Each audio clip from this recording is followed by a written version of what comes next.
1 Raja-Raja pasal 19 ayat 1-21. Elia ke Gunung Horeb. Ketika Ahab memberitahukan kepada Isabel segala yang dilakukan Elia dan perihal Elia membunuh semua nabi itu dengan pedang, maka Isabel menyuruh seorang suruhan mengatakan kepada Elia, "Beginilah kiranya para Allah menghukum aku, bahkan lebih lagi daripada itu.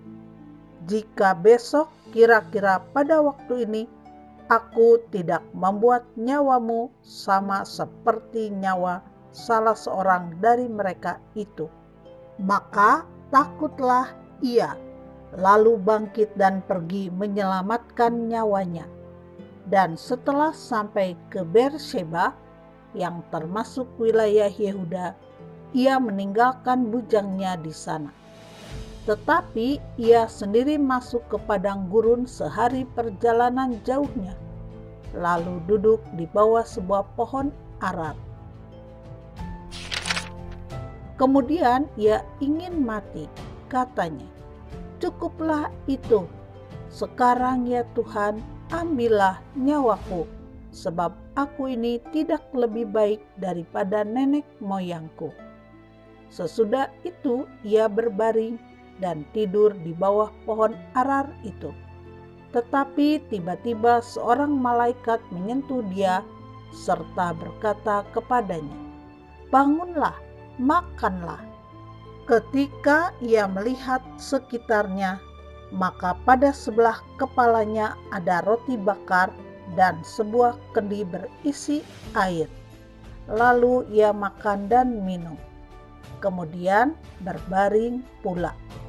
Tetapi malaikat Tuhan datang untuk kedua kalinya dan menyentuh dia serta berkata, "Bangunlah, makanlah, sebab kalau tidak, perjalananmu nanti terlalu jauh bagimu." Maka bangunlah ia, lalu makan dan minum, dan oleh kekuatan makanan itu ia berjalan 40 hari 40 malam lamanya sampai ke gunung Allah, yakni Gunung Horeb. Allah menyatakan diri di Gunung Horeb. Di sana masuklah ia ke dalam sebuah gua dan bermalam di situ. Maka firman Tuhan datang kepadanya, demikian, "Apakah kerjamu di sini, hai Elia?" Jawabnya, "Aku bekerja segiat-giatnya bagi Tuhan, Allah semesta alam, karena orang Israel meninggalkan perjanjianmu, meruntuhkan mezbah-mezbahmu, dan membunuh nabi-nabimu dengan pedang. Hanya aku seorang dirilah yang masih hidup, dan mereka ingin mencabut nyawaku." Lalu firman-Nya, "Keluarlah dan berdiri di atas gunung itu di hadapan Tuhan." Maka Tuhan lalu, angin besar dan kuat yang membelah gunung-gunung dan memecahkan bukit-bukit batu, mendahului Tuhan. Tetapi tidak ada Tuhan dalam angin itu. Dan sesudah angin itu datanglah gempa. Tetapi tidak ada Tuhan dalam gempa itu. Dan sesudah gempa itu datanglah api. Tetapi tidak ada Tuhan dalam api itu. Dan sesudah api itu datanglah bunyi angin sepoi-sepoi basah. Segera sesudah Elia mendengarnya, ia menyelubungi mukanya dengan jubahnya, lalu pergi keluar dan berdiri di pintu gua itu. Maka datanglah suara kepadanya yang berbunyi, "Apakah kerjamu di sini, hai Elia?"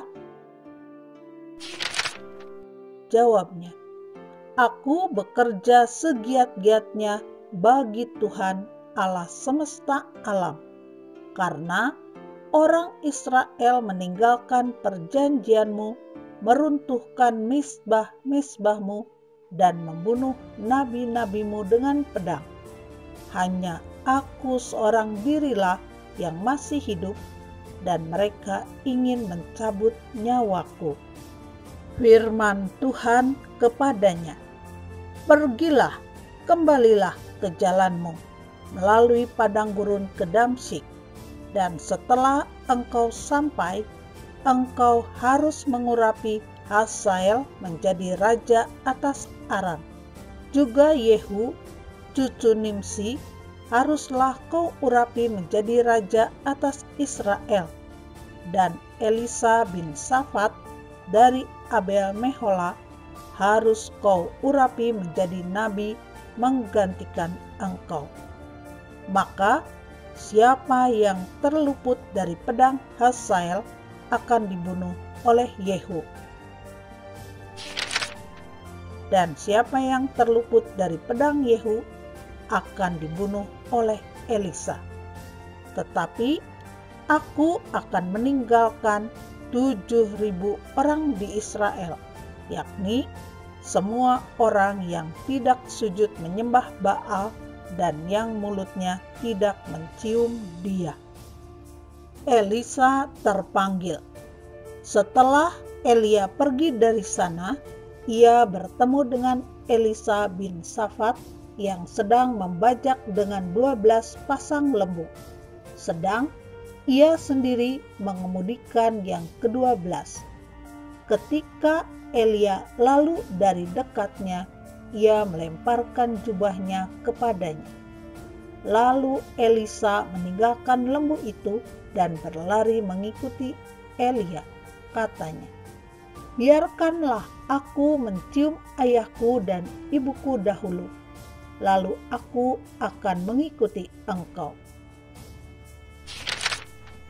Jawabnya kepadanya, baiklah, pulang dahulu, dan ingatlah apa yang telah kuperbuat kepadamu.